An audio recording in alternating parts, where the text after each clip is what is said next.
So, what we can call a historic title run, Chelsea Football Club have yet again dropped more points and given Arsenal and Manchester City a scare that they are going to chase them down with a 10 points disadvantage. Now they are making more challenges. They are giving themselves a little bit of a tougher challenge so they can go on a run and then win the Premier League. And that is how they were talking 5 game weeks before this game week.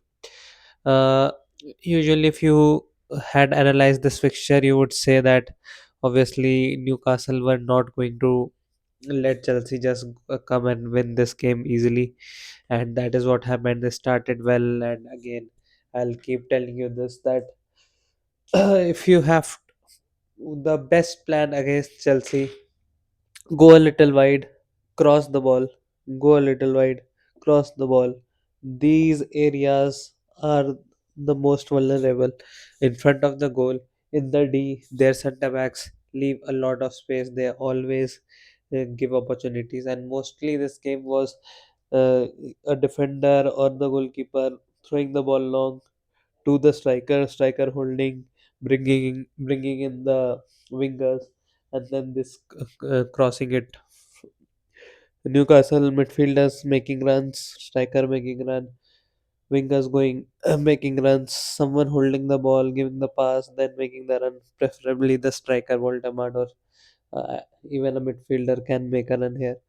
So that is what happened, and I thought in this game you would see that these two teams have good midfield, so you would see more of a midfield battle, but that was not the case. They comfortably just ignored the midfield. They just went end to end, all in long balls, and Joao Pedro, that control, that goal he scored, that is top quality. If Messi is doing that, people are making slow motion videos of it. So yeah, that was sensational. Reece James free kick was also pretty good, although Aaron Ramsdale, obviously, you cannot trust Aaron Ramsdale that much. Newcastle had a lot of opportunities, but the main difference between the first half and the second half was Newcastle in the first half had 5 shots and all 5 of them were on target. But if you compare that with this in the second half, they had 0 shots on target, and obviously even Garnacho. If you look at Garnacho, he always comes here, consider him, cuts in, goes back, tries to shoot, and then sends it on the fourth row of the stadium, whatever. Like he just cannot shoot the ball on target right now, and he squandered a lot of opportunities. At the end, Elanga squandered an opportunity. Uh, Harry Barnes came, he was just falling down for a penalty very easily.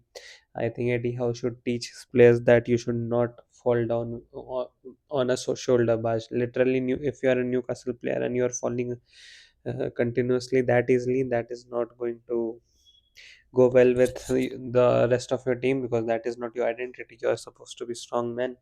And even if I was a coach, I was talking to my wingers, I would never tell them to look for penalties or dive. I know that sometimes you don't fall and then the referee doesn't give the penalty, but usually most of cases, given that VAR is also here, you are not getting penalties for soft dives in the Premier League at least. So I don't encourage that. And Newcastle were getting absolutely smashed, or what we say, cooked in this zone. The right wing cutting in, Caicedo, Enzo Fernandez making runs, Joao Pedro making runs. So they were getting absolutely cooked here, and Pedro Neto was pretty disappointing. And Cole Palmer, he had a dink in the first minute or first 5 minutes, and later on we did not see much of him. I don't know if it is a fitness issue or something, but yeah, he was not that visible. Enzo Fernandez also was making runs, but didn't see too much of him in this game. Basically, the midfield, these areas of Chelsea were weak areas. Right side, left side was pretty strong. Even Cucurella did not have a good game. He was getting run over by Newcastle attackers all the time. In the end, also, Elanga went to outpace Cucurella, but Cucurella kept well with him. He tried to cut in his shot, but he just missed. Like literally, he missed it like this. It was very close. It could have been a goal, but it was not a goal. And Newcastle, other than that, obviously exploited from set pieces. Voldemort could have scored a hat trick on the cross. Basically, the crossing they were good at, and later on, when the game was stretched and they were all going end to end against each other, they with Elanga Barnes, they were running at 2-3. It was 2 versus 2, 3 versus 3, or 3 versus 2 also at times in the last 10-15 minutes. So that was a pretty exciting game. I had predicted a draw in this game. I thought both teams will eventually cancel each other. If Newcastle were in a better zone in this season, I would have predicted a Newcastle win. But yeah, Newcastle have been giving away a lot of leads, and basically since Kieran Trippier has gone, Livramento is injured again, and their back four is also not as stable as it used to be when Dan Burn is not fit right now. So given all the circumstances and the fact that they played in the midweek in the Carabao Cup fixture, Chelsea also played. Both teams were tired as well. So that is why you did not see much of a midfield battle here. Obviously, Caicedo defended well at times. Voldemort could have had a clear one-on-one with the goalkeeper, but Caicedo instead intercepted or tackled him at the right time. And even Newcastle, obviously Bruno Guimaraes is the engine of the team. Tonali tried to do a few things, but mostly one thing I like about these two teams are they always go and attack through central areas. If you look at clubs like Arsenal, they try to go here, they cut back, and they spend a lot of time here. If you look at Chelsea, they go here, immediately you will see crosses. They go here, immediately you will see a overlapping run and a cross. They like to access this zone of the pitch. Newcastle also like to access this zone of the pitch. When they go wide, it is not like the teams that like playing central never go wide. When they go wide with the intention of straight through crossing, and that is the type of football we love to see. And that was the football we got to see, and it was a pretty interesting start of the weekend of Premier League fixtures. And I think now Manchester City will play, Bournemouth is going to play, and a few others. Brighton versus Sunderland is also a good fixture. So we'll have more entertaining fixtures, then followed by Liverpool versus Tottenham.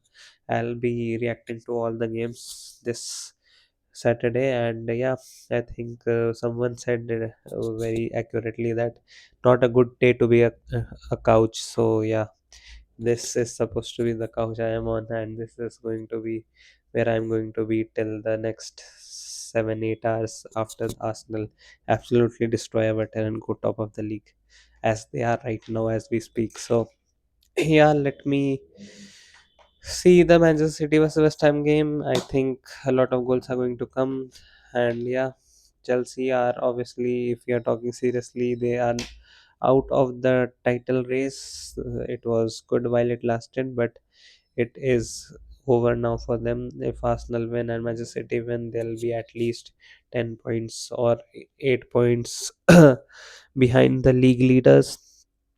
And even if Aston Villa win, they will be 7 points behind the third place position. So leave alone the title race, they are also going to struggle for the top four position. If Crystal Palace win their game, or Manchester United wins their game, or Liverpool even wins their game, Liverpool can be back challenging for the top four spots as well.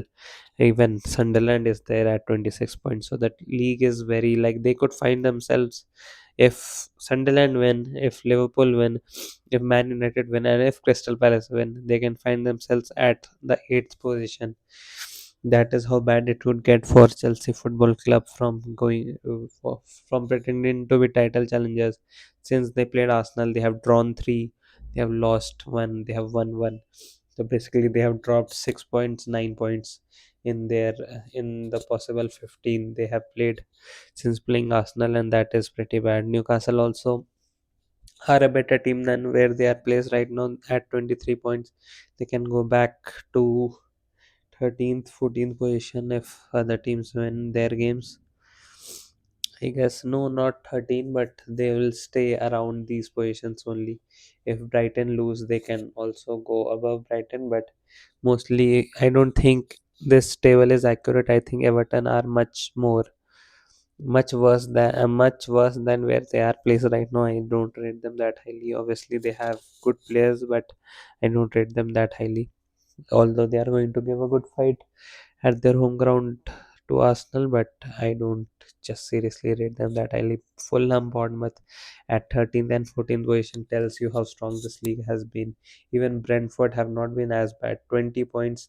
You look at the Wolves, they have distributed a lot of points, because of which even the 15th position team is so with 20 points, and the difference between them and fifth place team is 6 points.